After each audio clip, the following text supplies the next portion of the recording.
Ay, makalaan! Hello mga kalaan! Minutes in the life. Sa duha ka laagan.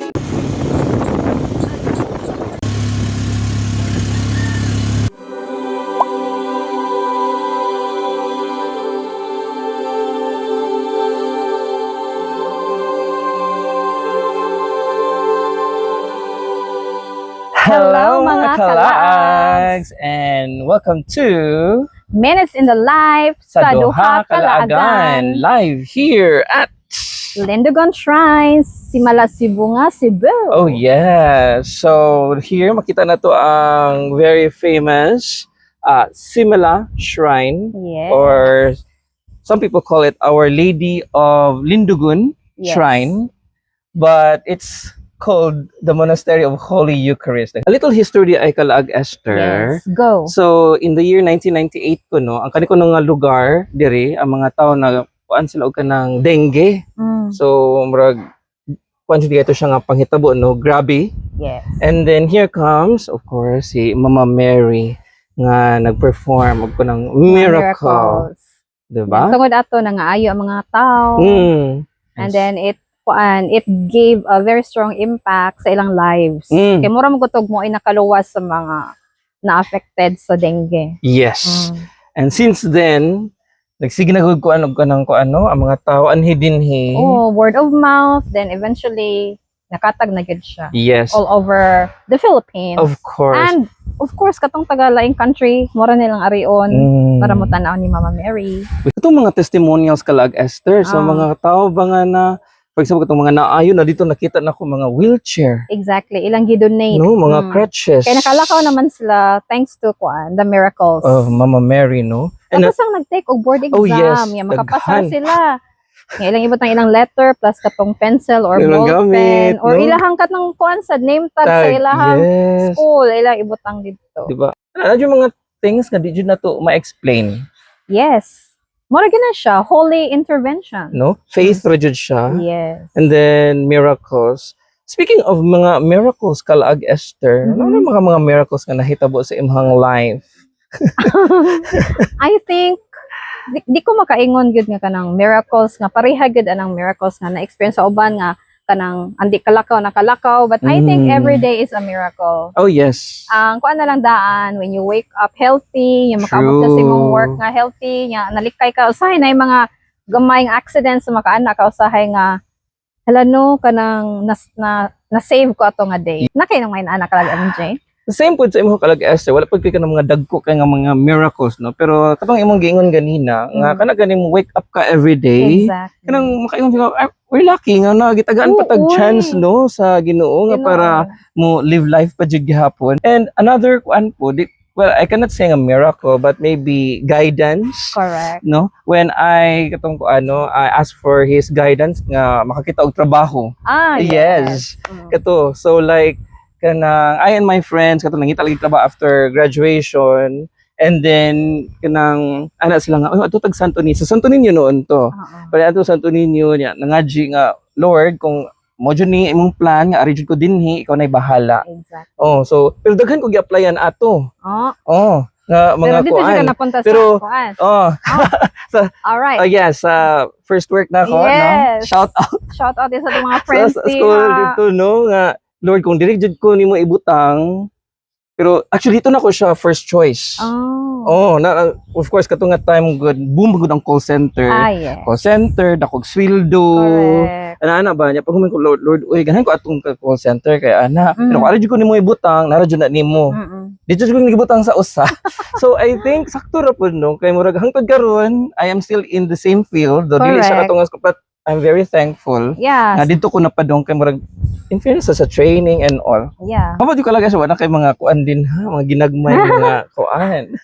Sa garang yun, sir, kay kang kalag MJ kay asa lang sa Lindogon Shrine kay magsige man kukog ari every now and then. So mga miracles siguro kuan kanang mag-pray ka nga kanang naa kay ihangyo bitaw. No? For example, kanang ma-apply kag visa. Ay kana. One time ni ari jud noon ko. Ako jud nagyampo ka ma-approve ang visa. And then ang kalayan sa Ginoo sad na-approve pud siya. Ay, so para imo hajud to. marag ana di mo balik, magpasalamat, and then kuan lang gid every year manggod mo ari manggod ko.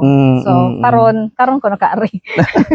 Last year diri po. Unsa man yung kalag para asa naman yung visa imong pag-anhiro? Ala. Shenzhen. Shenzhen. Durhan ko ng Shenzhen. Oh, di ba? I think muna ni siya. Kanang sign kay pinaala Europe naman ang style ang atong kuan diri. Sa Cubao. Sige, uy, You're kalag in Europe. Ato tabi, ato tani kuan si Mama Mary nam sa dito sa France. Fatima, sa Lourdes. Mo na akong gusto adtuon bo. Ingon sila kay manglimbawd jud ko nimong balibo yung makahilak lang kag imo. Baka naman Mama Mary. By the way, ito kalag Esther, sa itong mga tao nga wala pa din ka-ari sa Shimla Shino, what do they expect? Kung saan nila makita nila sa Sudi ay? Okay. So actually, puti man yung daghana, no? Ang una yung makita, dahil yung sunod is kanang usually you follow a narrow pathway for kuan lang ba organization. Yung sulod nimo na gamayng chapel and then ibilin gid na nimo ang pinaka-importante ibilin ang imong shoes. Oh no, ay but ang form ang wear na to yes, no. Dapat formal, walay mga sleeveless, walay mga shorts, kung na timing pangayo naman sila shawl. Balabal sa balabal nga to cover but better nga naa na lang jud daan. Yes. And then when you get in, makita ka atong area section sa testimonials. Yes, katong mga wheelchair, mga crutches, katong magipang donate ng mga uniform kung nakapasar sa board exam and all. Mga letters, na mugo na ka sa ilahang pathway. Yes. Ug sa pinakadulo dito nimo ang katong altar na jud ni Mama Mary, katong miraculous Mama Mary. Our Lady of Lindugon. So, yes, basin katong katong magbisita iglesia, perfect jud kay ni. Yes. No? Para sa mga reflection, mga sa bana. It really gives you time to kuan ba? Nilay-nilay kung sa kuan sa Tagalog. No? Hinuklog in Bisaya. Yes, true. Kay mingaw siya. You are surrounded by nature. Yes. And silence and of course, Mama Mary. Let Mama Mary be the center of your kuan. Purpose your life for this Lenten season. Oh, diba? Kalag Esther. From Simala to Cafe Malaya. Simalaya. Of course, kay Brig. Init dito ganina kalag Esther. So, kailangan taong ka ng refreshment. Diba? Speaking of refreshment. Utinaan na to kalag Esther. Of course. Breakfast meal in a very bright sunny afternoon. Yes. We have walang kamatayang corned beef. Yes. Diba? Corned beef rin, double order. No, of course. Quesadilla. Their quesadilla is yummy. I love the crust. I love the sauce. It comes in two sauces. And then their cheese, guys. I can feel the cheesiness because it's cheese. Diba? And for our drinks, of course, it's very obvious you are having matcha latte. Yes. My forever. Latte mo dyan to kalag Esther. I love latte. Nice music. Yes, someone can take ako strawberry latte, of course. What's your favorite and strawberry? Diba? Cheers, so, yes, cheers. Cheers. Diba? So after a moment of reflection, yes. So a moment of digestion. But before the moment of digestion, we actually experienced a moment of exhaustion and thirst. Moto siya. A moment of exhaustion and thirst.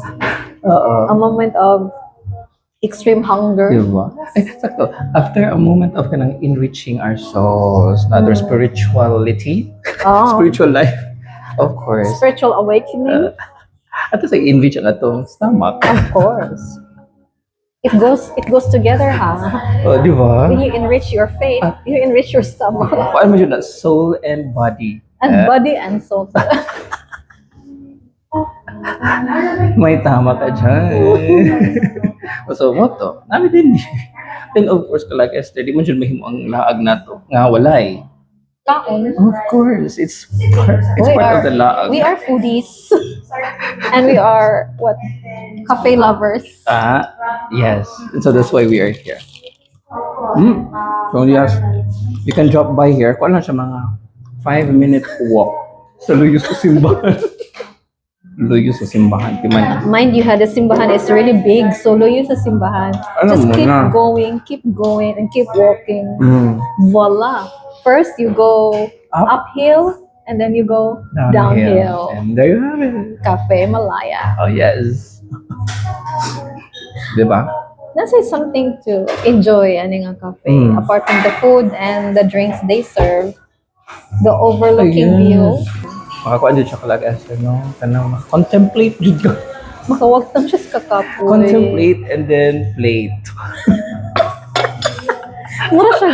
May contempt at first, and then another yung plate. So, Di na. Dihat siguro nang nagsugod ang word na contemplate. Heavy ba contemplate mo kay kanang I think kuan siya kay ba? Exhaustion ka kay, oh my god, kanang heavy dyan mo mga sala na ko, mga naana. Mura pag nag-purging ba? Ang tugutumon ka. Amo na siya. So, ending plate. Yes.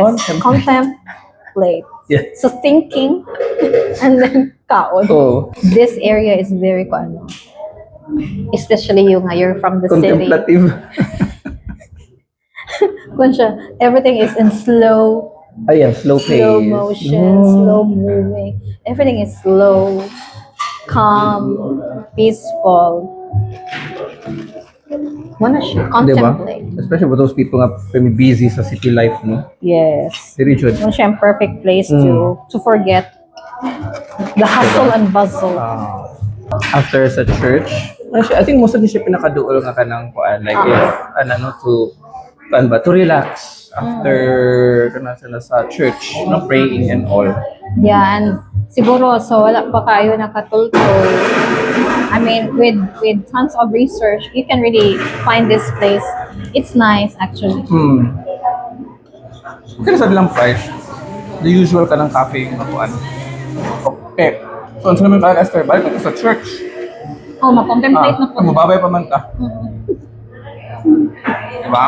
1, 2. Diba? So, that's it, no, mga kalags. Yes, so thank you very much for watching. So don't forget to like, subscribe, and Hit the notification bell Yes. for more lags. Okay. Ginhilang na sa minutes in the live. So duha kalagan. Agan.